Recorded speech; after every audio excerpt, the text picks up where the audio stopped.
welcome back to Better Kansas City. The kids are back in school, and that, of course, means schedule changes. But not just for the humans, it affects pets as well. So dog trainer Mike Deathe is here to help get your dog back into the routine as well. So what's the big deal about getting our dog back in a routine? Well, you know, it's pretty easy. Like, most people are used to seeing me with Leo, yes. A 10-year-old Leonberger. This is the new member of the family. She's 17 weeks old. Oh, my goodness. Her name is Luca. She is adorable. Hello, Luca. Welcome to Better Kansas City. It's a pleasure to have you here today. But with younger dogs, you know, we spend, I've had her for 2 months now, and we've been spending every moment with her and playing with her, and now all of a sudden everybody goes back to school. And now it's kind of a ghost town inside the house. Nobody's around. So what are some easy pointers and tips for changing those schedules? Because there might be some folks that have got maybe a puppy or something like Luca here over the summer. And now you're right, there is that schedule change, and they're going to be by themselves for a majority of the day. The first thing I would say is find yourself a good, reputable doggy daycare. Oh, okay. You can take the dog. One, it helps with socialization. Two, it helps with energy level. And anybody who has a puppy knows about energy level.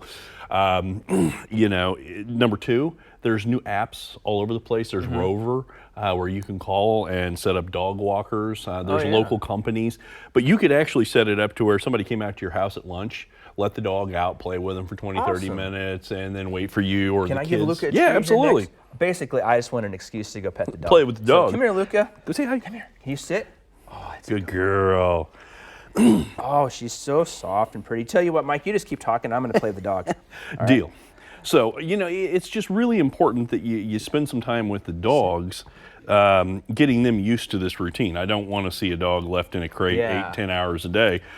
We can do dog walkers. That's another thing. Instead of just coming out and let them out for a potty break, you might decide that instead of doggy daycare, you'll actually have a dog walker come out and walk the dog for 30 minutes to an hour, put the dog back. There's tons of ways that we can make being gone, because let's face it, if you leave the dog alone for 8 to 10 hours, all sorts of bad stuff can happen. Sure. Trust me, crates are wonderful devices. Dogs can get out of them. Yeah. Now, can you talk a little bit about dog anxiety? Because can our dogs get anxious absolutely. when we leave them for that long too? Yeah, absolutely. Probably the biggest mistake is people will misuse a crate. The only time they put the dog in the crate is when they leave or they go to bed. So the dog's only association with the crate is losing their family. Oh, yeah. So really and truly, kind of the trick here is when they're young like Luca's this. tired. She didn't get enough sleep last night. She's just being cute and adorable. Is, use the crate more, not less. So like the three things for me with a crate to help with anxiety is whenever the doorbell rings, I think the dog should go get in the crate. Oh, yeah. Versus running to the door, wanting to jump all over who comes in the front door. That's a great idea, yeah. Number two would be do at least 30 minutes of TV time each night. Wait a minute, with the dog in the crate. Telling me to watch TV? With the dog in the crate. As long as you watch KCTV5, of course. Absolutely.